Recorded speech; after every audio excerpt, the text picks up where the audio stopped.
Police की duty में क्या हाल किया मेरा।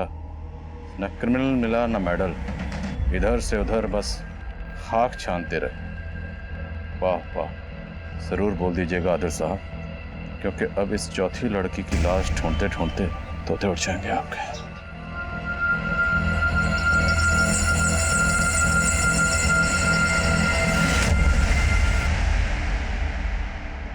नमस्कार, आदाब।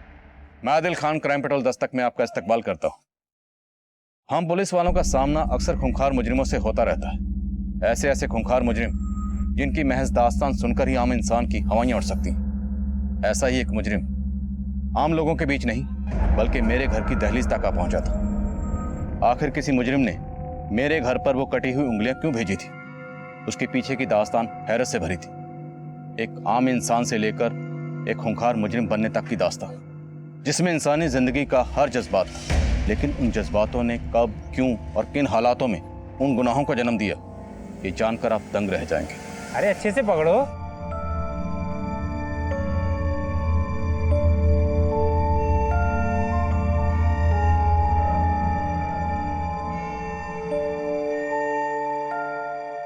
Bye bye.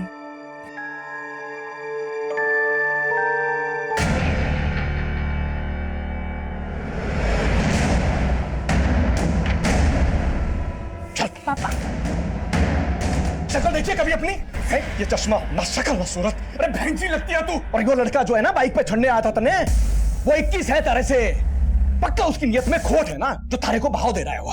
अरे दूर रहना उस बहरूपी से, बोल रहा हूँ तुझे मैं, दूर रहना उससे। कौन बहरूपिया? वही वो चिकना बाहर इसे छोड़ने आया था अभी बाइक पे। देख इसको घास दे रहा है, इसको जिसको शादी के लिए 12 लड़के ना बोल चुके हैं। इंसान की खूबसूरती सूरत से नहीं, सीरत में होती है। ऐसा मुझे जुगल ने कहा है। और आप लोग ये लोग ना समझने वाले, ये लोग चाहते ही नहीं है कि तुम्हारी शादी हो, क्योंकि अगर तुम ससुराल चली गई तो इन लोग को कमा के कौन देगा? बाणी अपनी आकाशवाणी बंद कर, बोल रहा हूँ तने मैं। पापा, आपको समझने के लिए मुझे बानी के मशवरे की जरूरत ना है। मैं अच्छे से जानती हूँ कि आप लोग क्या चाहते हो, लेकिन अब मैं शादी करूंगी तो सिर्फ जुगल के साथ, और अब आप भी ना रोक पाओगे मन। रिंकी मेरी बात सुन। रिंकी और चढ़ा लो सर पे से।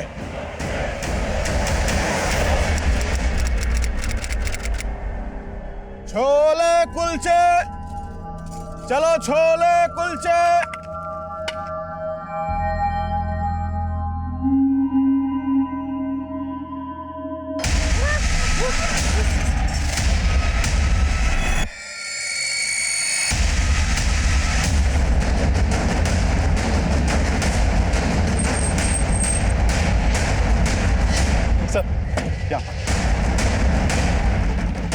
सर यहाँ कचरे की थैली में सर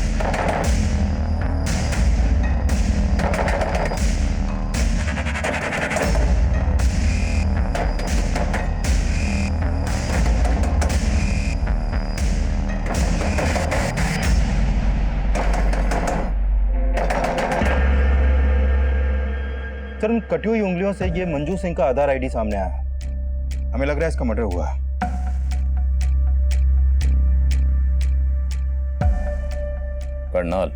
करनाल पुलिस से कांटेक्ट करो और मंजू के आधार आईडी पे ये जो करनाल का एड्रेस है यहाँ पर जाओ। हो सकता है मंजू मिसिंग हो। Okay sir.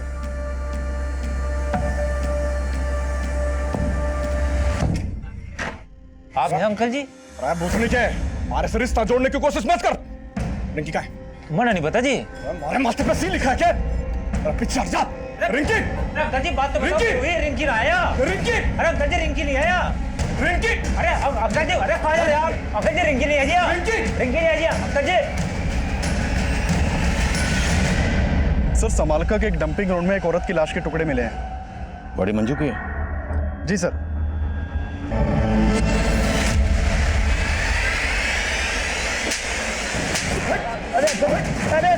अरे बात तो सुनो। जीवन चौधरी की इज्जत पे हाथ डाला तुमने। छोड़ हाथ को, छोड़ मेरे में, चल। पापा छोड़ दीजिए उसको, छोड़ो।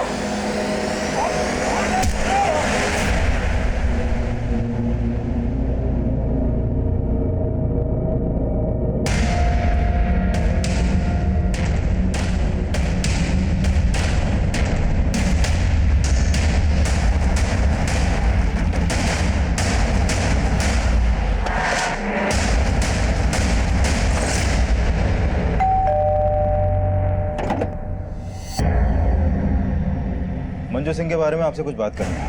कहाँ है मंजू? सर मंजू यहाँ नहीं रहती। तो फिर कहाँ रहती? और आप क्या लगते हैं मंजू के? हम मंजू के माँ बाप हैं, लेकिन आप मंजू के बारे में पूछना क्या है?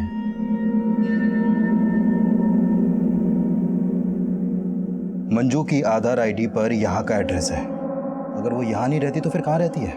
हमें नहीं मालूम। मंजू की कटी हुई उंगलियां मिली हमें, तो पॉसिबल है उसका मर्डर भी हो गया होगा। अब यहीं पर बताएंगे या फिर थाने ले जाकर बात करें आपसे?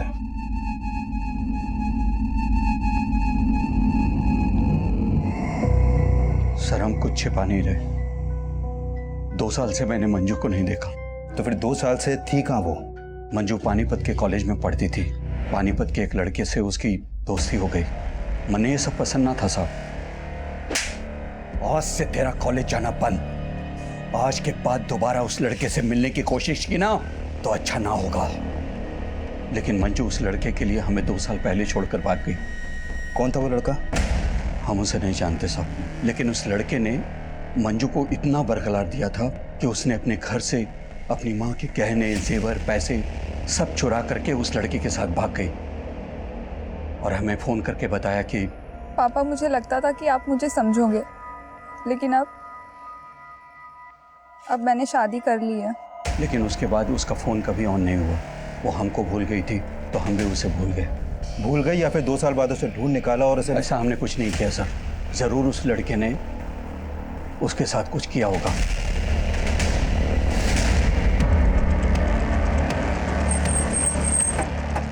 मंजू के माँ बाप का बयान क्रॉस वेरीफाई करो। हो सकता है वो झूठ बोले या कोई कहानी बना रहे हो। राइट सर, लेकिन मंजू के फादर ने मंजू का जो नंबर दिया था वो अब भी बंद है। उस नंबर के कॉल रिकॉर्ड्स निकलो। हो सकता है उसमें उस लड़के का नंबर हो जिसका जिक्र मंजू के फादर ने किया था। Okay sir. सब मर्डर बहुत ही ब्रूटली किया गया है। लाश के टुकड़े करके यहाँ पे डंप कर दिया गया। उस हाथ की उंगलियां कटी हुई हैं। मंजू की उंगलियों को काटकर पानीपत में फेंका गया और बाकी बॉडी को यहाँ समालखा में। और कातिल ने शायद बॉडी के इतने टुकड़े इसलिए किए हैं ताकि बॉडी की शिनाख्त न हो सके। लेकिन उंगलियों को पानीपत में फेंकने के पीछे क्या मकसद हो सकता है? पकड़ कर उंगली इतना ले चलूं उस आसमान पर जहां मैंने तेरे लिए सितारों से एक घर बनाया है। दूर कहीं आसमान पर तेरे लिए खूबसूरत सा नया जहां बसाया है। एक और है। नहीं लोटन, बस। अरे बस का इंतजार तो उसने है जिसकी अपनी गाड़ी नहीं। अब बैठ मेरी ऑटो में, तू मेरी सवारी नहीं। सवारी नहीं? घोड़ा घास से दोस्ती करेगा ना तो भूखा मरेगा। अरे मौत तो मुकर्रर है सबकी।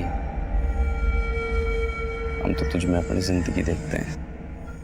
फिलहाल ना मेरी मॉम मुझे ढूंढ रही है और फोन में बैटरी भी चली गई। चलो। अरे तू ले मेरा फोन तो फोन करके अपने घर पे कर दे क्रांति। बोल दे वो अपने लोटन के साथ। तुम्हारा नाम सुनते ही ना मेरी मॉम लोटपोट हो जाएगी। अरे यार इतना सीरियस क्यों हो रहे हो? जब वक्त आएगा ना तो मैं सब कुछ प्यार से बता दूँ। ओके? क्या बता देगी? यही कि मैंने एक ऑटो वाले लोटन के साथ अपना मीटर डाउन किया है।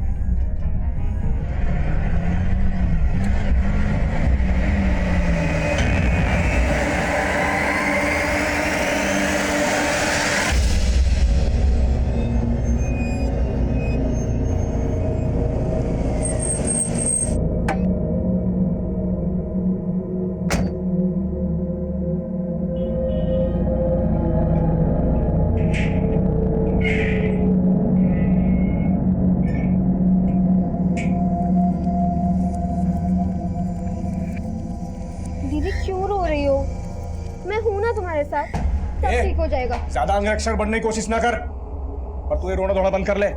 कल से नौकरी पे जाना है और अगली बार से उस छोरे से मिलना नहीं है, वरना इस बार उसका सर फोड़ा, अगली बार थारा फोड़ूंगा। पापा ये आप क्या कर रहे हैं? मैं जुगल को अपना पति मान चुकी हूँ। अरे बावड़ी पूंछ, थारे को पेट से कर देगा वो और छोड़ देगा। अरे ऐसे छोरों का ईमान ना होता है कोई।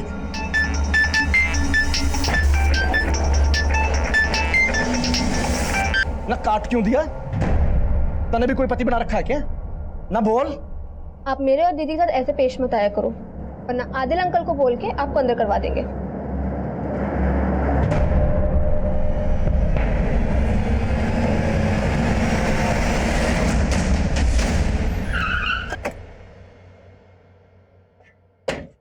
जैन सर।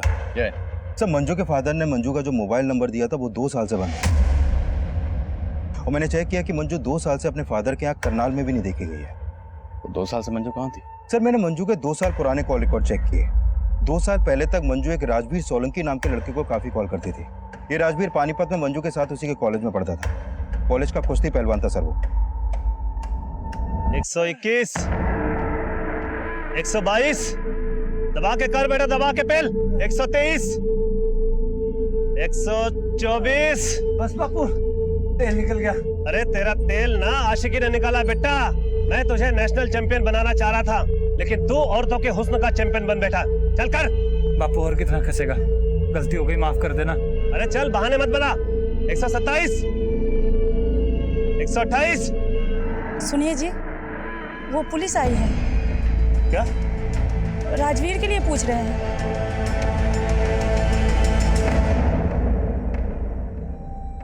क्या हुआ पहलवान, मुंह में दही क्यों जम गई? मंजू का नाम सुनते ही चुप क्यों हो गए? मैं किसी मंजू को नहीं जानता जी। अच्छा, ये है मंजू जो तुम्हारे साथ कॉलेज में पढ़ती थी। अब याद आया? यो मंजू जी, हाँ जी याद आ गया। ये जी मेरे साथ कॉलेज में पढ़ा कर रही थी, मेरी दोस्त थी। जनाब बात क्या होगी? हमें मंजू की लाश मिली। अब नाटक बंद कर, ये बोल के मंजू के साथ तुम्हारा क्या रिश्ता था? जनाब मेरी दोस्त थी, 2 साल से तो देखा भी नहीं मैंने जी उसे। मंजू के फादर का कहना है कि 2 साल पहले उसने किसी लड़के के साथ भागकर शादी की थी। और तेरे कॉलेज के दोस्तों का कहना है कि तेरे से अच्छा मंजू का और कोई दोस्त नहीं था, है ना? साहब आप कहना क्या चाहते हो, साफ साफ बोल दो ना। सोलंकी जी, साफ साफ ही बोल रहा हूँ। हमें शक है कि आपके लड़के ने 2 साल पहले मंजू नाम की लड़की से भागकर शादी की थी। लगता है किसी ने आपके कान भरे साहब। हमारा बेटा कुंवारा है। तो ये आपके बेटे से पूछ लेते। तो मंजू के सबसे अच्छे दोस्त, तो तुम्हें तो पता ही होगा कि 2 साल पहले मंजू ने किस लड़के के साथ भागकर शादी की थी। जनाब मालूम नहीं, मैं तो बोल रहा हूँ ना जी, मैंने 2 साल से मंजू को देखा भी नहीं है। सब पक्का ये बाप बेटे हमसे कुछ छिपा रहे हैं।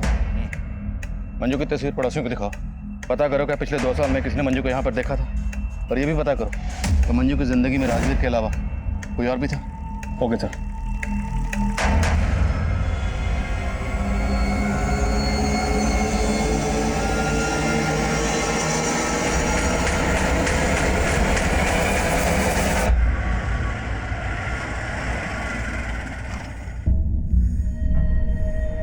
चलो बाय। बाहर से भगाएगी, अंदर नहीं लेके चलेगी अपनी मम्मी से मिलवाने। सबर रखो लोटन, ऊपर का फल मीठा होता है ना। तो घनी नमकीन है, नमकीन और मिठाई एक साथ, कहीं बात अजमी ना हो जाए। बाय।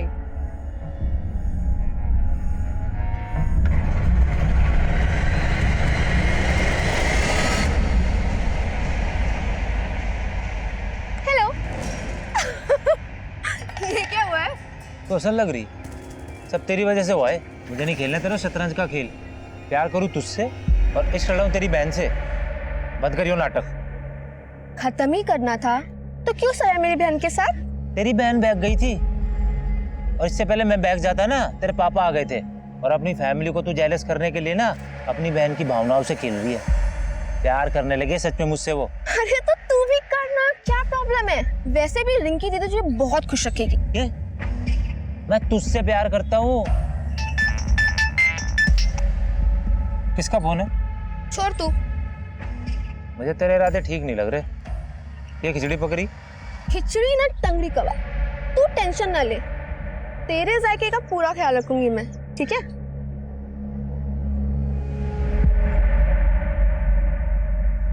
सर पिछले 2 साल से मंजू को राजवीर के घर के आसपास भी नहीं देखा गया और राजवीर के पिछले 6 महीने पुराने कॉल रिकॉर्ड में भी मंजू का कोई दूसरा नंबर नहीं मिला।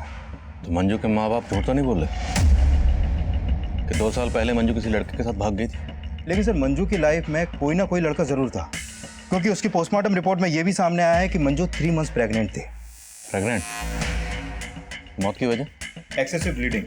मंजू के दोनों हाथों की उंगलियां काटी गई, जिससे ज्यादा खून बहने की वजह से उसकी मौत हो गई और मौत के बाद उसकी बॉडी के टुकड़े किए गए। और हाँ सर, मंजू के सर पर एक चोट का निशान भी है और उसकी मौत 16 अप्रैल की रात को हुई थी। हमें मंजू की लाश 17 अप्रैल को मिली। प्रेग्नेंट। पति कौन है उसका? सर फिलहाल मुझे राजवीर के अलावा कोई नहीं दिख रहा। एक काम करें सर, उसका डीएनए मंजू के बच्चे के डीएनए से मैच करवा के देखें। चौधरी, डीएनए रिपोर्ट आने में बहुत वक्त लग जाएगा और हमारे पास वक्त है नहीं। मंजू के पेरेंट्स का कहना है कि 2 साल पहले मंजू घर छोड़कर भाग गई थी, तो हमें पता करना है कि 2 साल तक मंजू कहाँ थी और किसके साथ थी। एक काम करो, पानीपत में जितने मैटरनिटी हॉस्पिटल हैं सब जगह जाओ। मंजू प्रेग्नेंट थी तो किसी न किसी हॉस्पिटल में ज़रूर जाती होगी, हो सकता है वहाँ से हमें उसके पति की कोई लीड मिले। Okay sir.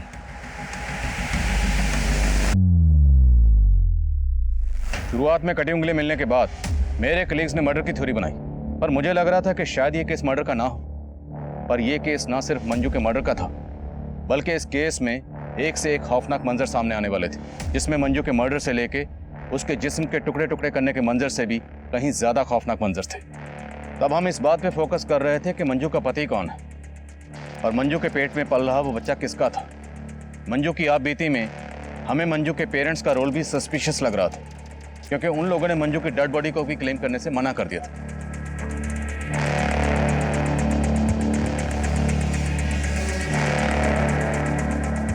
मंजू का मर्डर इतना ब्रूटल था कि मीडिया ने शुरुआत से ही हम पर प्रेशर सिचुएशन क्रिएट कर दी।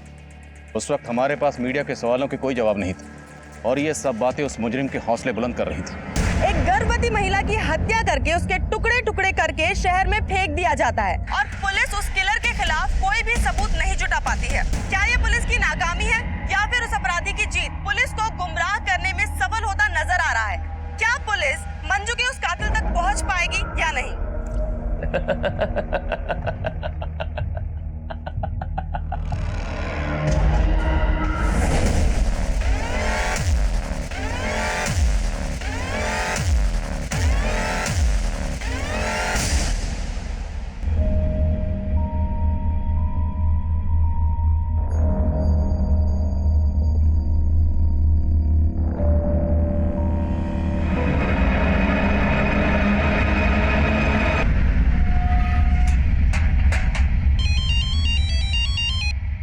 हाँ चौधरी। सर, उस मैटरनिटी हॉस्पिटल का पता चल गया जहां पर मंजू अपना इलाज करवा रही थी। वहां से मंजू के पति के बारे में कुछ पता चला? सर, मंजू के डॉक्टर ने बताया कि मंजू शादीशुदा थी। उस नंबर के कॉल रिकॉर्ड्स निकलो और उठाओ इस राजवीर को। Okay sir. मैं आपसे झूठ नहीं बोलना चाहता था, दरअसल मैं अपने बापू से डर गया था जी। तूने झूठ इसलिए बोला क्योंकि मंजू का मर्डर तूने ही किया। नहीं सर, मैंने मंजू का मर्डर नहीं किया सर। दरअसल हम दोनों ने 2 साल पहले भागकर शादी कर ली थी और मेरी शादी के बारे में बापू को कुछ भी नहीं पता था। तेरे बापू ने मर्डर किया होगा फिर? नहीं सर, वो तो कभी उससे मिले तक नहीं थे और वैसे भी मंजू ने 6 महीने पहले मुझे छोड़ दिया था जी। मंजू 3 महीने की प्रेग्नेंट थी, तूने माँ और बच्चा दोनों को मार दिया? जनाब, मैंने नहीं मारा जनाब, मैं आपको बोल तो रहा हूँ, 6 महीने पहले मुझे छोड़कर चली गई थी। उसके पेट में बच्चा था, इसके बारे में तो मुझे कुछ मालूम भी नहीं है। मंजू रहती कहाँ थी? जनाब, जब 2 साल पहले हमने भागकर शादी कर ली थी तो सलोनी में एक किराए पर घर लिया था। मैं अपनी शादी के बारे में अपने माँ बाप को कुछ नहीं बता पा रहा था, इसलिए वो अकेली रहती थी और मैं अक्सर उसके पास आया जाया करता था। हाय। क्या कहा था तुमने? मैंने क्या कहा था? ये हमारा आशियाना है, लेकिन तुम तो इसे अपना गेस्ट हाउस समझते हो। तुम यहाँ सिर्फ संडे को आते हो। अरे मंजू, फिर वो एक ही बात पर ताना। क्यों ना मारो ताने? तुमने मुझे अपनी रखेल समझ रखा है। मैं तुम्हारी बीवी हूँ। देखो, अगर तुम्हें हिम्मत नहीं है मुझे अपने माँ बाप से मिलवाने की तो तुम भी यही रुक जाओ, जिससे मैं तुम्हारे लिए अपने माँ बाप को छोड़ के आई हूँ। मंजू, मुझे और वक्त चाहिए, समझो ना। थक चुकी हूँ मैं, अब मुझसे और सहन नहीं होता। देखो, या तो तुम मुझे अपने घर ले जाओ या तो तुम अब से यही रहोगे। जनाब, मंजू को समझाना मुश्किल होता जा रहा था। वो कुछ भी समझने को तैयार नहीं थी। मैं जब भी उससे मिलने जाता था तो हमारे बीच में आपस में झगड़ा हो जाता था, लेकिन मंजू भी कम नहीं थी सर। उसने मेरी एब्सेंस में एक लड़के के साथ दिल लगा लिया था। अच्छा, एक और झूठ? नहीं सर, मैं झूठ नहीं बोल रहा हूँ। जब आखिरी बार 6 महीने पहले मैं वहां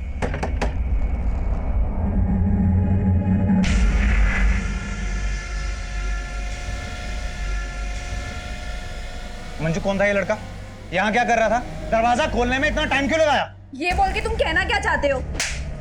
जनाब, उस दिन बात इतनी बिगड़ गई थी कि हमने आपस में बात करनी बंद कर दी थी और उसके बाद मैंने आना जाना भी वहां बंद कर दिया था। लेकिन हो ना हो सर, उस लड़के के साथ उसका कोई ना कोई तो चक्कर था ही, और वो बच्चा पक्का उसी का ही है। मेरा बच्चा नहीं है सर। वो कौन था वो लड़का? सर, उस लड़के को मैं जानता नहीं। उसे पहली और आखिरी बार मैंने वहीं पर देखा था, लेकिन सर वो बच्चा मेरा नहीं था सर। तो बच्चा तेरा है या नहीं, ये मंजू की डीएनए रिपोर्ट से पता चल जाएगा। मंजू और राजवीर सलोनी में जिस घर में रहते थे उस घर पर जाओ, हो सकता है मंजू का मर्डर वहीं हुआ और बाद में बॉडी को डंप किया गया। Okay sir. Sir Panipat Karnal के बीच एक औरत की लाश मिली है, उसकी उंगलियां भी कटी हुई हैं।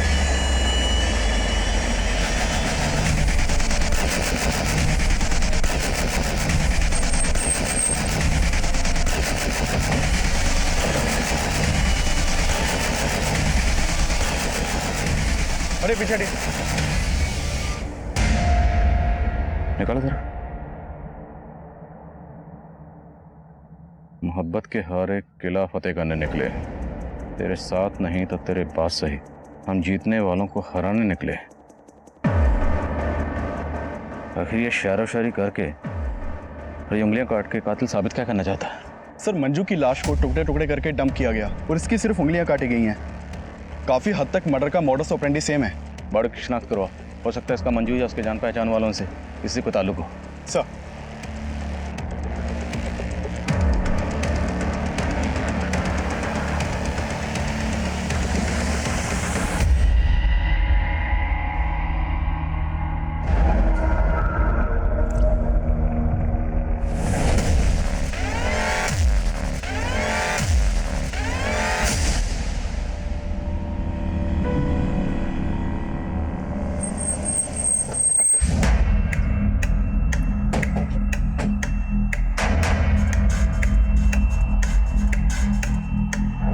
थोड़ा सा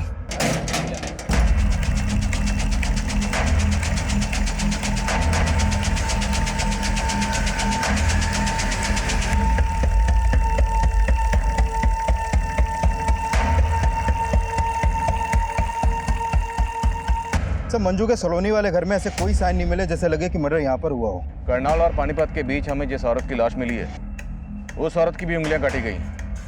मैं तुम्हें उसकी तस्वीर भेज रहा हूँ, जरा पता करो क्या उस औरत का मंजू के घर पर आना जाना था? Okay sir. नहीं जनाब, मैं इस औरत को नहीं जानता और मुझे मालूम नहीं कि मंजू इस औरत को जानती होगी कि नहीं। इस औरत को मंजू के घर में कभी आते जाते तो नहीं देखा है।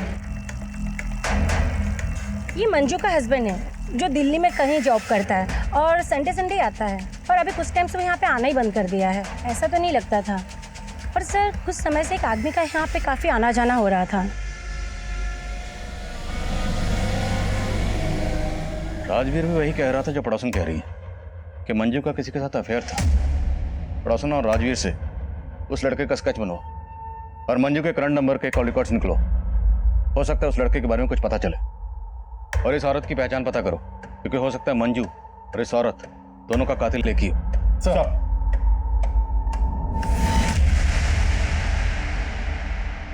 अरे भाई ये ऑटो। गाड़ी पार्क कर देना और एक भी स्क्रैच नहीं आना चाहिए। ए भाई, यहाँ मैं कार पार्किंग के लिए खड़ा हूँ, तुम्हारी उड़न खटोला के लिए नहीं। ओ भैंस की पूछ, रोमांस के मूड में इसलिए प्यार से सुन, मैं तेरा कस्टमर हूँ और तू दरबान। बैगर्स कांट बी चूजर्स, समझा? नहीं समझा? अच्छे से गाड़ी पार्क करियो, एक भी स्क्रैच आ गया ना तो तेरी खाट खड़ी कर दूंगा।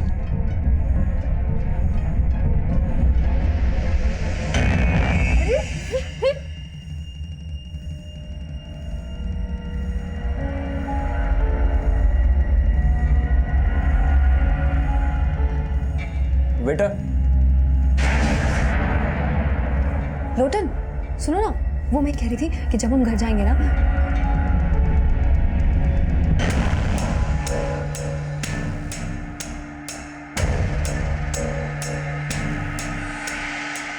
Excuse me, ma'am. What can I bring for you? 1 paneer chili and guava meri. And for you, sir? I mean, आप क्या लेंगे? I would like to have a crisp thin roll stuffed with mashed potatoes and peas with a pinch of salt and turmeric, and yeah, garnish with curry leaves and serve it with a red lentil soup and a white sauce made of coconut. Please make it fast. Excuse me, sir. क्या है ये? Red dosa ले आ। Okay. Sir, Rajveer और मंजू के पड़ोसन ने जो sketches बनवाए हैं वो दोनों स्केचेस एक ही आदमी के हैं। पता लगाओ कौन है ये। सर। चौधरी, ये भी चेक करो कि वो पड़ोसन कहीं राजवीर के कहने का ये बयान तो नहीं दे रही। Okay sir.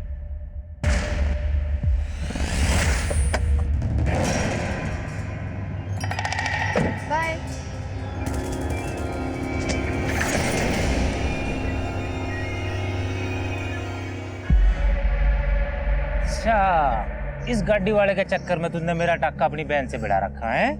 अरे नहीं यार, कजिन है मेरा, यहाँ तक आ रहा था तो ड्रॉप कर दिया। बस अब मैं तेरे चक्कर में नहीं आने वाला। बता तेरी बहन क्या बोली कि मुझे सच में भगा के ले जा। अरे वाह, ये तो बहुत अच्छी बात है यार। प्रॉब्लम क्या है? ऐश करना। बहुत हुआ तेरा मजाक।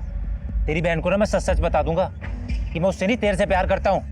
प्यार प्यार प्यार यार, इंसानियत नाम की भी कोई चीज होती है। तो ये दिल विल का चक्कर छोड़ और मेरी बात मान। तेरी लाइफ सेट है, समझा?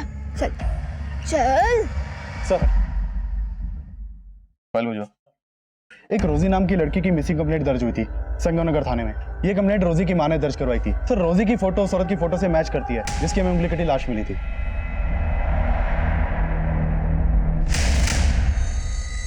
लो बेटा, दूध पी लो। नानी, मम्मी कब आएंगी? आ जाएगी। लेकिन कब? उन्होंने मुझे बोला था फिल्म दिखाने लेके जाएंगी, लेकिन वो खुद इतने दिन से नहीं आई।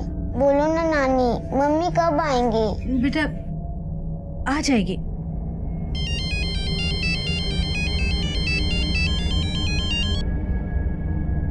हेलो,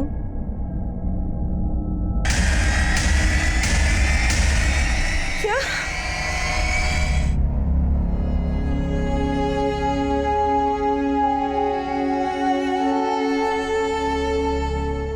सर, रोजी कॉल सेंटर में काम करती थी। 2 दिन पहले मैंने उसे आखिरी बार देखा था, तब वो कॉल सेंटर जाने के लिए घर से बाहर निकल रही थी। अच्छा माँ, मैं चलती हूँ। बाय बच्चा। मम्मा, मैंने आपको बोला था ना मुझे कार्टून फिल्म देखने जाना है सिनेमा में। हाँ बेटा, चलेंगे पक्का। लेकिन कब मम्मा? बेटा नेक्स्ट संडे।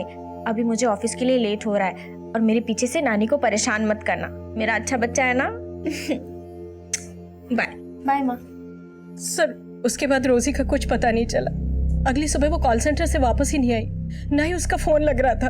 लेकिन आपने संतनगर पुलिस स्टेशन को ये नहीं बताया कि रोजी कौन से कॉल सेंटर में काम करती थी? रोजी कहाँ काम करती थी उसने मुझे कभी नहीं बताया। आपकी बेटी कहाँ काम करती थी ये आपको नहीं पता? और आपने कभी पूछा भी नहीं उससे? सर, मैंने कई दफा उससे कहा था कि अपने कॉल सेंटर का पता घर में छोड़ दे। आपने बताया कि रोजी की बेटी है। उसका पति कहाँ? रोजी के अपने पति से नहीं बनती थी, इसलिए 3 साल पहले वो अपने पति से अलग हो गई थी। कहाँ रहता है? वो जींद रोड पे रहता था और रोजी से अलग होने के बाद वो कहीं शिफ्ट हो गया था। कहाँ शिफ्ट हो गए? सर, वो मुझे नहीं पता। मैडम, आपको आपके दामाद का नाम तो पता होगा। उसका सुनील नाम है। किसी पे शक आपको? कौन आपकी बेटी के साथ ऐसा कर सकता है? नहीं सर, मुझे कुछ नहीं मालूम। कुछ दिन पहले मंजू नाम की एक लड़की का कत्ल हुआ। ये है मंजू। इसकी भी ठीक वैसी उंगलियां काटी गई जैसे आपकी बेटी रोजी की काटी गई। क्या आप इसे जानती हैं? हो सकता है ये आपकी बेटी रोजी को जानती हो, कभी आपके घर आई हो। नहीं सर, मुझे कुछ नहीं मालूम इसके बारे में। कुमार, पता लगाओ रोजी कौन से कॉल सेंटर में काम करती थी और उसके पति सुनील का भी पता लगाओ। सर,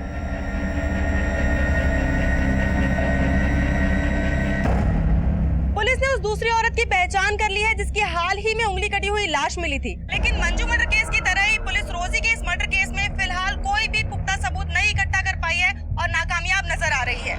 अब सबसे बड़ा सवाल ये उठता है, क्या मंजू और रोजी का कातिल एक ही है या ये कोई 2 अलग अलग लोग हैं?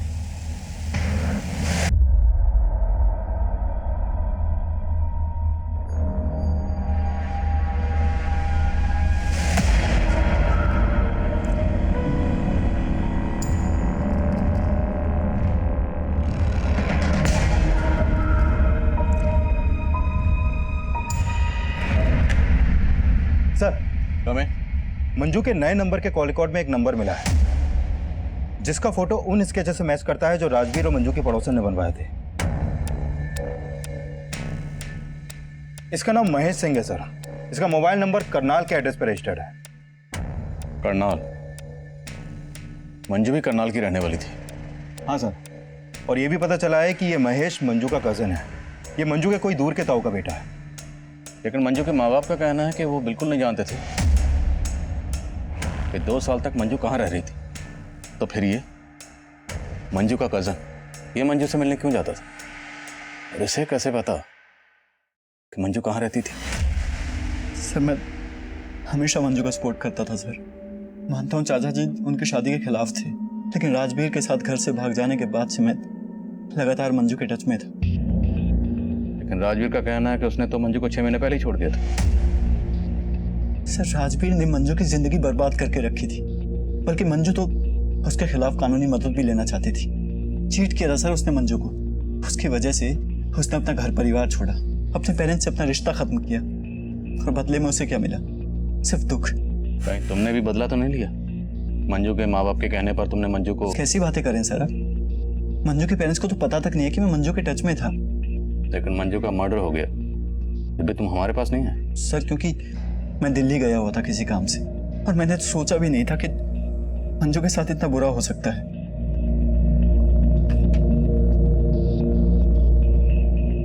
इसे जानते हो? नहीं सर, और वैसे भी मैं पानीपत में कम ही आता था। मंजू ने कभी तुम्हें कुछ ऐसा बताया कि तुम्हें अजीब लगा? सर मंजू ने राजवीर के अलावा कभी किसी की बुराई नहीं की। मुझे लग रहा है शायद राजवीर ने ये कांड किया है, क्योंकि मेरी नजर में वही एक ऐसा लड़का है जो किसी भी हद तक जा सकता है।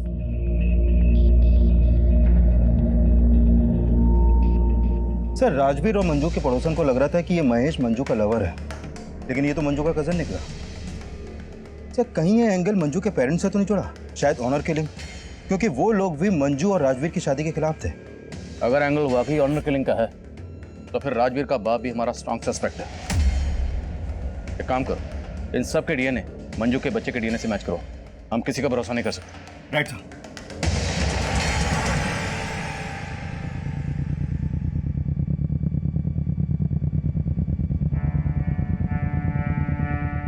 मंजू पापी नहीं थी। क्या बकवास कर रही हो? सच बोल रही हूँ, आपने तो उसे भुला ही दिया था, लेकिन मैं 2 साल से मंजू की शक्ल देखने के लिए तरस रही थी, और आपने मुझे मंजू से दूर रखा। टुकड़े टुकड़े करके किसी ने उसे जानवर की तरफ फेंक दिया, और आखिरी बार में उसे कलेजे से लगा के रो भी न पाई। मंजू हमारा अतीत थी, वो 2 साल पहले ही हमारे लिए मर चुकी थी। अब उसकी जगह हमारी यादों में भी नहीं होनी चाहिए।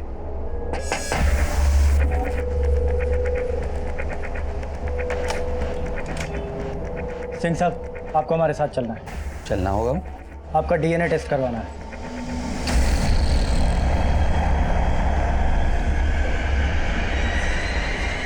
राजवीर,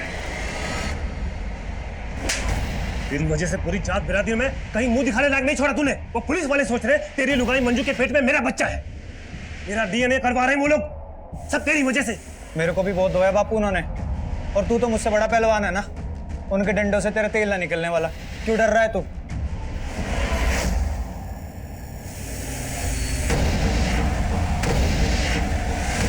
जब मियाँ बीवी राजी तो क्या करेगा काजी?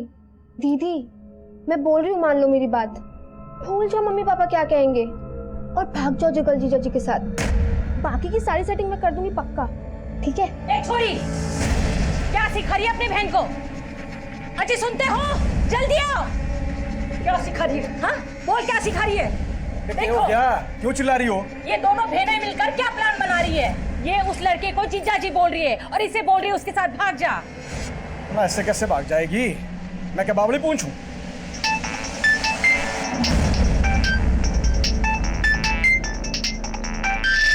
तने किसके फोन आते रहते हैं? ना बता दे, कहीं ऐसा ना हो रिंकी से पहले थारी टांगे तोड़नी पड़े। कंजर खाना बना के रखा है घर को।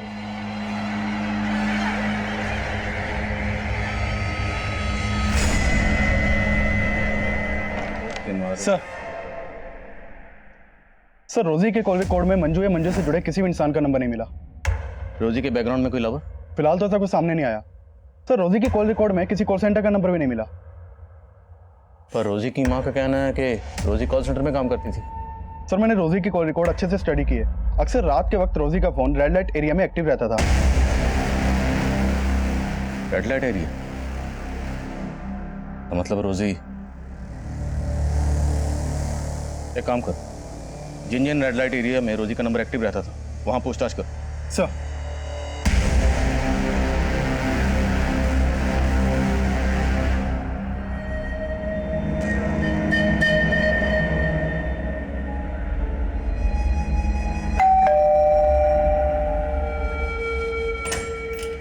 मम्मी, ये मेरा दोस्त Lotan.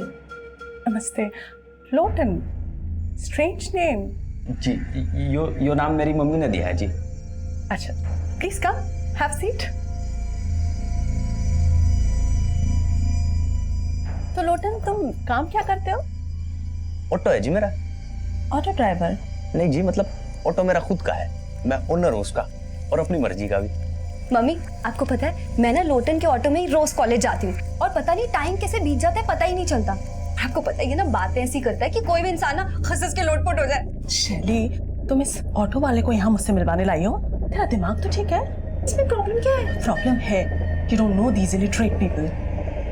Auntie, I'm definitely an auto driver, but I've planned everything. I've planned my future, and trust me, it's bright. I'll soon begin my own startup. जैसे कैब सर्विसेज होती हैं, वैसे auto services. I've planned everything. मेरी सारी plannings में अच्छी तरह समझ गई। अब निकल यहाँ से और दोबारा मेरी बेटी से मिलने की कोशिश की ना तो अच्छा नहीं होगा। फ्रॉड। बेबी, लोटन, एक सेकंड बात सुनो, हम बैठ के। Cool babes.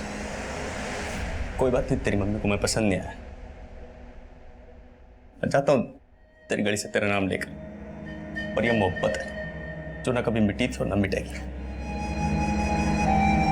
शैली, तुझे इस ऑटो ड्राइवर के अलावा कोई लड़का पसंद नहीं आया? मॉम, मैं लोटन से प्यार करती हूँ। सर, ये कुलचे वाला है, ये बोल रहा है रोजी को जानते हैं। क्या जानते हो तुम रोजी के बारे में? साहब, वो रोजी धंधा करती थी साहब, और वो और एक लड़का अक्सर मेरे यहाँ से छोले कुलचे खाते थे। कौन लड़का? और ये रोजी का क्या लगता है? दल्ला था साहब उसका, वो सोनू नाम था उसका। सोनू? कहाँ मिलेगा सोनू? ये जो रोजी का मर्डर हुआ है ना जब से साहब, वो यहाँ दिखा ही नहीं। फिर कहाँ रहता है वो मुझे नहीं मालूम है। ये मेरे मोबाइल में साहब उसकी एक फोटो थी, ये है साहब।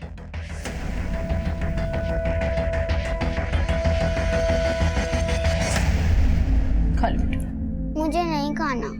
थोड़ा सा खा लो। नहीं, जब तक मम्मी नहीं आएगी मैं कुछ नहीं खाऊंगी।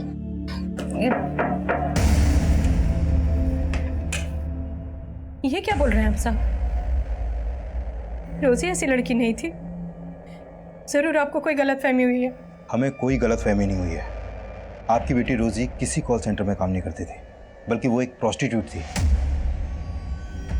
और ये सोनू, ये उसके लिए ग्राहक लाता था। सर, ये तो सुनील है, रोजी का पति। सुनील?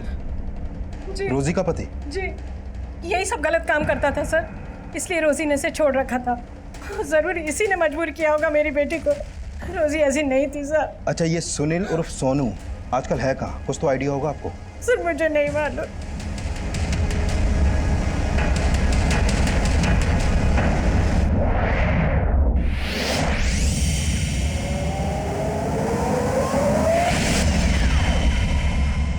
साहब, उस रोजी को ना ये धंधा अच्छा नहीं लगता था।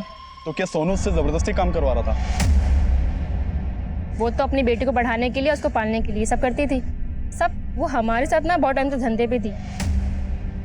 सब वो तो उसके लिए और हमारे लिए ग्राहक लेके आता था। ये सोनू मिलेगा कहाँ, तुम्हें मालूम है?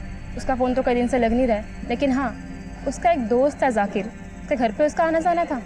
जाके उससे बात करो। कहाँ रहता है जाकिर?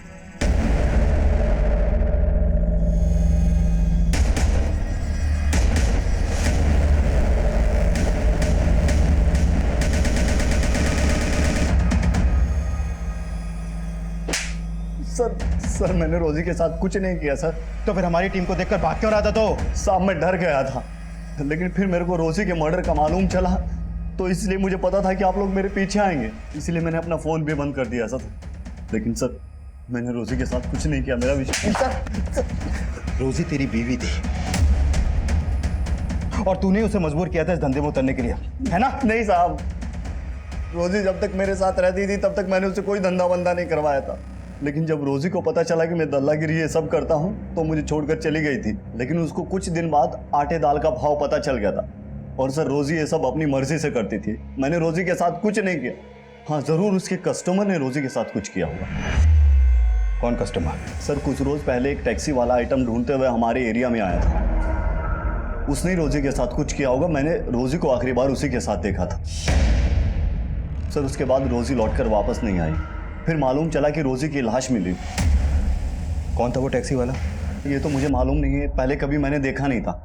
टैक्सी का नंबर देखा था? इतना कहाँ याद रहता है सर, मुझे तो ठीक से उसकी शक्ल भी याद नहीं है। लेकिन ये बात पक्की है कि सर वो सरदार था और उसी ने रोजी के साथ कुछ किया होगा।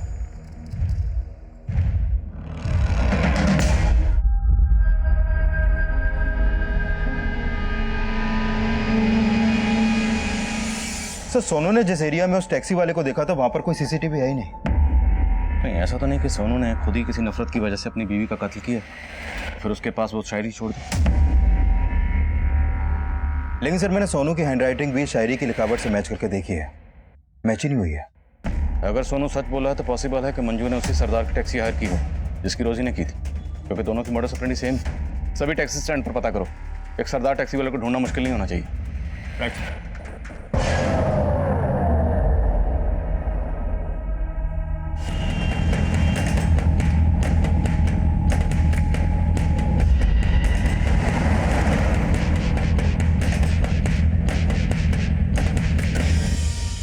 सर मैंने पानीपत और आसपास के एरिया के लगभग सभी टैक्सी स्टैंड्स में चेक किया, लेकिन ऐसा कोई भी सरदार नहीं मिला जिसकी एक्टिविटी सस्पिशियस हो और वो टैक्सी चलाता हो। पॉसिबल है कि वो टैक्सी वाला सरदार हो ही नहीं, बल्कि किसी ने सरदार के गेटअप में पहले मंजू का और बाद में रोजी का मर्डर किया। सर हमें कुछ पता चला रिंकी का? नहीं कुछ पता चला, उधर क्या है सब जगह। कल 8 बजे। हाँ अरे चौधरी साहब, कुछ परेशान लग रहा? नहीं आदिल साहब, कुछ नहीं। पक्का ना? हाँ। पहले कुछ बात हो तो बताइएगा।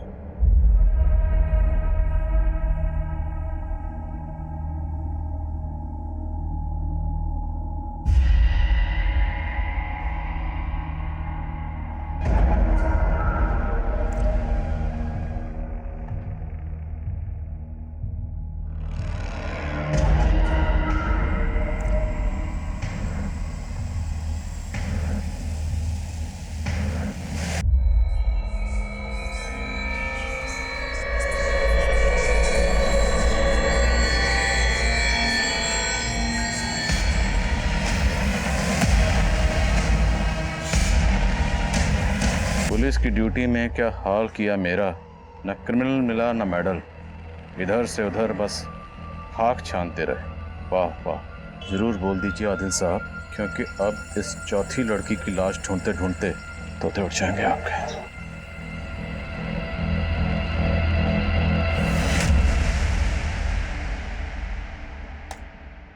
सर इस फुटेज में तो ये सरदार उस बॉक्स को रखते हुए दिखाई दे रहा है, मतलब इसी सरदार ने वो कटी हुई उंगलियां आपके घर के गेट पे रखी। और सर रोजी के साथ जो टैक्सी ड्राइवर देखा गया था वो भी एक सरदार था। लेकिन चौधरी, ये बंदा सरदार नहीं, नकली सरदार है, इसने भेष बदला हुआ है और ये जो भी है मुझे चैलेंज कर रहा है। हाँ कुमार। सर आपके नाम पे एक लेटर आया है और उसके ऊपर पोस्टमार्टम रिपोर्ट लिखा हुआ है।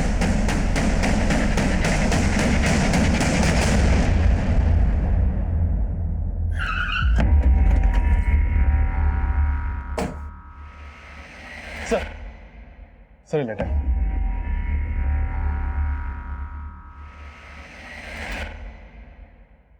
आदिल साहब, ये उस चौथी लड़की की पोस्टमार्टम रिपोर्ट है जिसकी उंगलियां आपको आपके घर पे मिली होंगी। इस लड़की की मौत एक्सेसिव ब्लीडिंग की वजह से हुई। उसके बाद उसकी 10 की 10 उंगलियां काट दी गई। मौत 7 मई की रात को हुई और उसी रात आपके मोहल्ले की एक लड़की गायब हुई।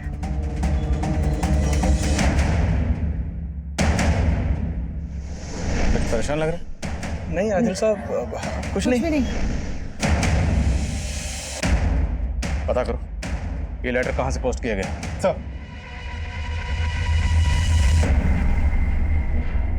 सब जगह देख लिया, उसको है ही नहीं वो कहीं पे। समझ नहीं आ रहा कहां ढूंढे उसको जाके।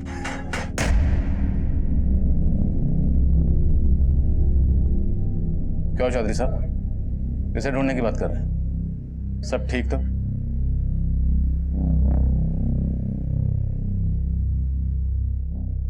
रिंकी कहाँ है? आदिल साहब, समझ में नहीं आ रहा किस मुंह से बोलो। बोलिए क्या बात? रिंकी रिंकी एक लड़के के साथ भाग गई। किस लड़के के साथ? जुगल के साथ। एक नंबर का लफंगा है। अब ना उसका फोन मिल रहा है और ना ही रिंकी का। कहाँ रहता है जुगल?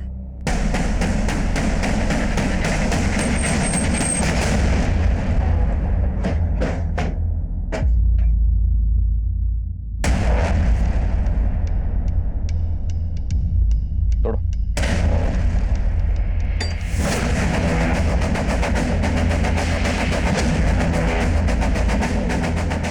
चेक करो सब जगह।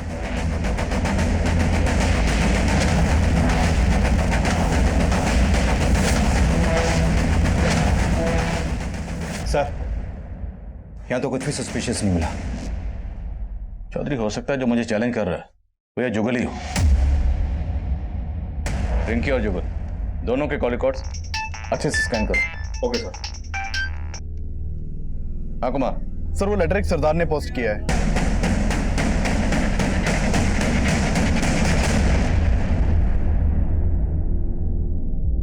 ये जुगल या जुगल से कनेक्टेड कोई हो सकता है कि मेरे पड़ोस में रिंकी के अलावा और कोई मिसिंग नहीं है। सर, रिंकी का फोन पानीपत बस अड्डे के पास बंद हुआ था, लेकिन जुगल का फोन रिंकी का फोन बंद होने के 4 घंटे बाद उसके घर वाले एरिया में ही बंद हुआ था। जुगल के कॉल रिकॉर्ड्स में कुछ सस्पिशियस? सर, जुगल ने लास्ट कॉल एक सुबोध नाम के लड़के को किया था। ये उसका फोटो है सर। सर, मैंने इस सुबोध के भी कॉल रिकॉर्ड चेक किए हैं। सर, ये सुबोध रिंकी की छोटी बहन बानी को भी बहुत कॉल करता था। पूछताछ करो जरा सुबोध से। मैं बानी से मिलता हूँ। सर, जुगल से मेरा कोई लेना देना नहीं है। तो फिर जुगल ने तुझे फोन क्यों किया था?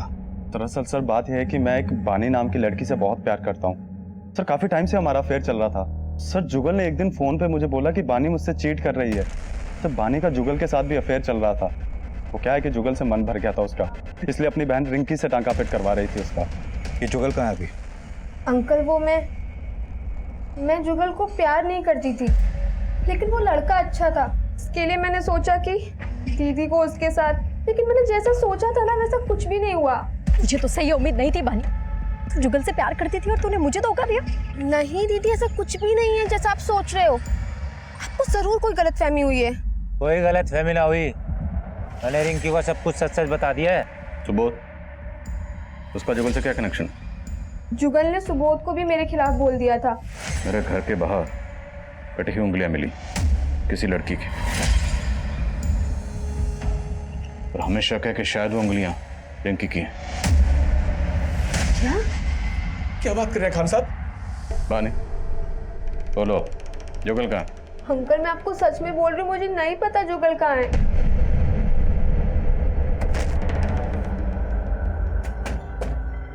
मुझे खत लिखने वाले का कहना है कि उसने मेरे पड़ोस की एक लड़की को मार डाला। हमें अभी तक किसी लड़की की लाश नहीं मिली। रिंकी गायब है जुगल के साथ। एक काम करो, बानी और सुबोध दोनों के फोन सर्विलेंस पे डालो। सर, एक औरत आई है अपनी बेटी की मिसिंग कंप्लेंट लिखवाने। सर, ये मेरी बेटी शैली है। कल रात से ये घर नहीं आई है और इसका फोन भी नहीं लग रहा है। सर, मैं बहुत परेशान हूँ। आप प्लीज इसे जल्दी ढूंढिए, कहीं इसके साथ कुछ गलत ना हो जाए। आपको किसी पे शक है? हाँ सर, एक लोटन नाम का ऑटो ड्राइवर। शैली तो नादान है। वो कह रही थी कि वो लोटन से प्यार करती है, लेकिन मुझे शक है कि शैली के गायब होने में उस लोटन का ही हाथ। कहाँ रहता है लोटन?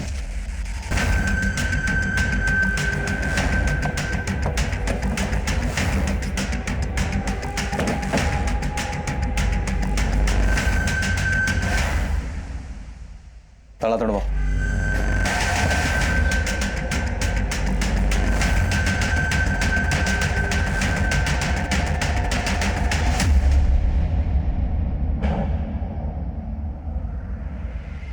सर, ये देखिए।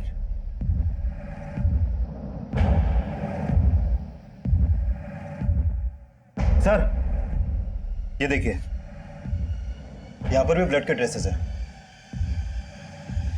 लेकिन सर ये ब्लड सूखा है, जबकि लोटन की बॉडी पर जो ब्लड है वो बिल्कुल फ्रेश है। ये ब्लड किसका है?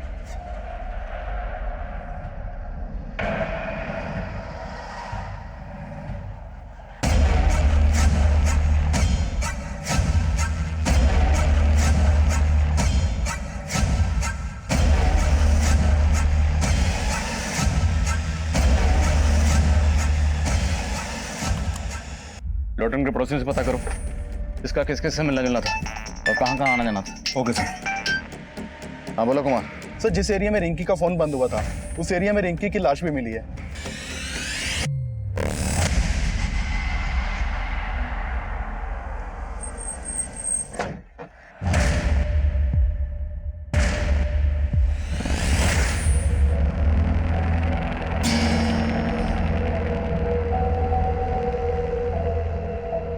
तेरे कूचे में कटी उंगलियां फेंक के हम सीना तान के निकलते हैं। मैं वो हूं जिसका आप तसव्वुर भी नहीं कर पाएंगे। बहुत पापड़ बेलने पड़ेंगे आदिल साहब, मुझे नहीं, मच्छर पकड़ो।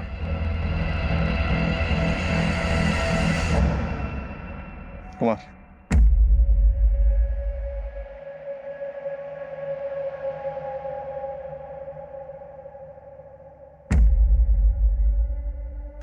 सर हमने जिन जिन सस्पेक्ट्स के डीएनए करवाए थे उनकी रिपोर्ट आ गई है। सर मंजू के बच्चे का डीएनए महेश के डीएनए से मैच करता है। हाँ सर, मैं मंजू का कज़न हूँ, लेकिन साथ ही साथ उसे पसंद भी करता था। फिर हमें अचानक एक दिन पता चला कि वो पेट से है। सर मैंने मंजू को कई बार बोला कि वो अबॉर्शन करवा ले, लेकिन वो नहीं मानी सर। कि इसका मतलब ये नहीं है सर मैं उसे मार दूंगा। नहीं सर, मैंने मंजू को नहीं मारा सर। जुगल, सुबोध और महेश ये सभी हमारे स्ट्रॉन्ग सस्पेक्ट्स थे, लेकिन इनमें से किसी का भी इन मर्डर्स में कोई हाथ नहीं था। और हमें पक्का यकीन था कि कातिल जो भी है उसका शैली और लोटन से कोई ना कोई कनेक्शन जरूर है।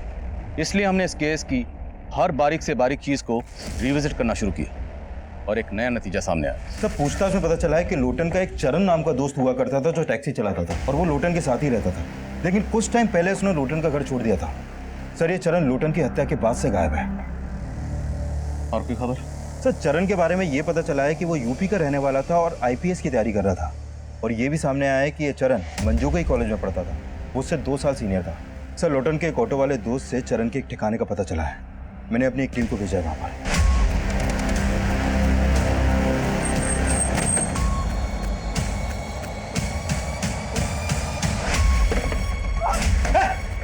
पकड़े से पकड़ो, लेके जाओ।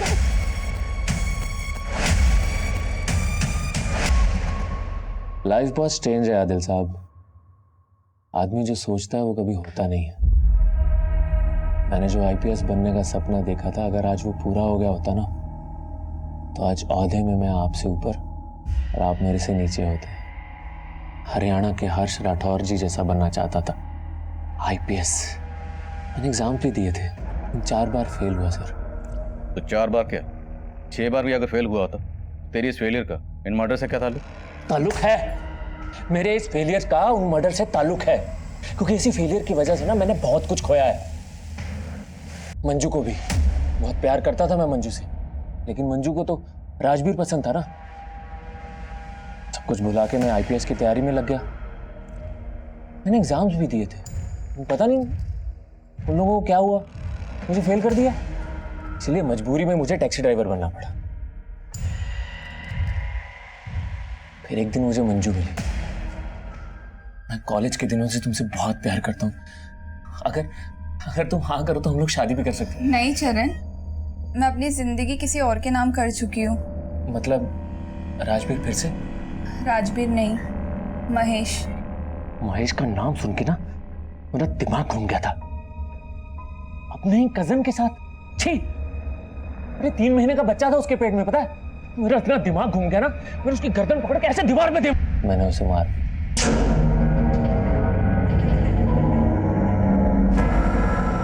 सको, इसलिए मैंने उसकी बॉडी के टुकड़े टुकड़े करके जंगल में फेंक दिया। मुझे लगा जब तक आप लोग उसकी बॉडी की शिनाख्त करोगे गायब हो जाऊं, लेकिन आप लोग तो मेरे तक पहुंच ही नहीं पाए। सर हंसी आती है मुझे आप लोगों पे। और गुस्सा भी। करप्शन से भरे सिस्टम की वजह से ना मैं आईपीएस नहीं बन पाया। इसीलिए अपनी काबिलियत साबित करने के लिए ना मैंने आप लोगों का इम्तिहान लेना शुरू किया। सबसे पहले मैंने उस धंधे वाली रोजी को मारा।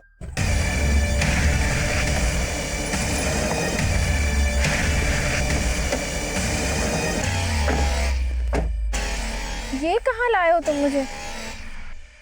जो मारने के लिए चल ये क्या कर रहे हो? अरे चल। क्या कर रहे हो? तू लाश के पास गाजर खाकर क्यों फेंकता था? चैलेंज था सर। आप पुलिस वाले हैं तो थोड़ा चैलेंज तो बनता है ना, लेकिन आप तब भी नहीं पकड़ पाए। फिर मैंने आपको दूसरा चैलेंज दिया। रिंकी टैक्सी का वेट कर रही थी, मैंने उसे भी उठा लिया और ये क्या कर रहे हो? बड़ा मजा आ रहा था मुझे आप लोगों के दिमाग के साथ खेलने में, लेकिन साला दिल के चक्कर में हार गया। वो लोटन था ना, साला बार बार मुझे चिढ़ाता था शैली का नाम लेके। मैंने सोच लिया कि अगर मंजू नहीं मिली तो क्या हुआ, इसकी शैली को छीन लूंगा।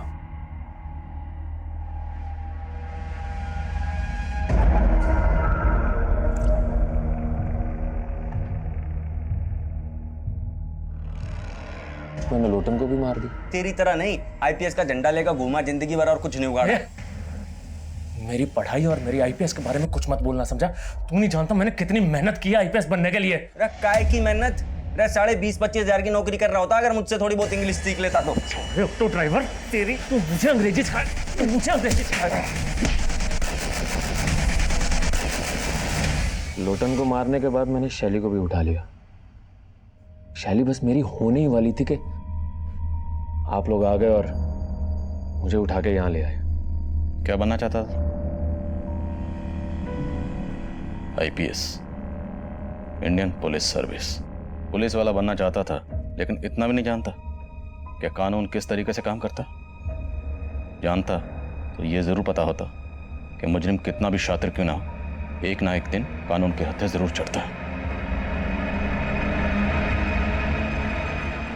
चरण आज भी सलाखों के पीछे अपने गुनाहों के लिए सिर्फ सिस्टम को ही कसूरवार समझ रहा है, जबकि सच ये है कि इंसान अपनी हालत और हालात के लिए खुद भी जिम्मेदार होता है। किसी इंसान की कामयाबी का फैसला इस बात पे भी होता है कि उस इंसान ने अपनी गलतियों से क्या सीखा। ये केस मंजू के मर्डर से शुरू हुआ था। मंजू इस केस का एक ऐसा यादगार चेहरा था जिसकी जिंदगी में गुनाह हर मोड़ पर दस्तक दे रहा था। राजवीर को ठीक से समझे बिना मंजू ने अपने पेरेंट्स को छोड़ दिया, और राजवीर से धोखा खाने के बावजूद मंजू महेश की नीयत को नहीं समझ पाई, और चरण को अपना दोस्त मानकर उसने चरण के सामने अपने माजी के सारे पन्ने खोल दिए, जिसने चरण की नाकाम सोच में आग में घी डालने का काम किया। चरण ने अपने पागलपन में रोजी लोटन को सिर्फ इसलिए मार दिया क्योंकि वो मेरी काबिलियत का इम्तिहान लेना चाहता था। ऐसी सोच हमेशा इंसान की बर्बादी की वजह बनती है।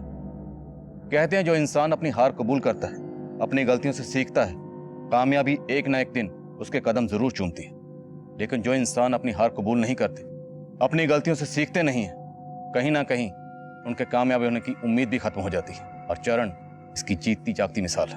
अब मैं आदिल खान आपसे इजाजत लेता हूं। आपसे फिर मुलाकात होगी एक और नए केस के साथ। तब तक देखते रहिए क्राइम पेट्रोल दस्तक। मकसद बताना नहीं, बचाना।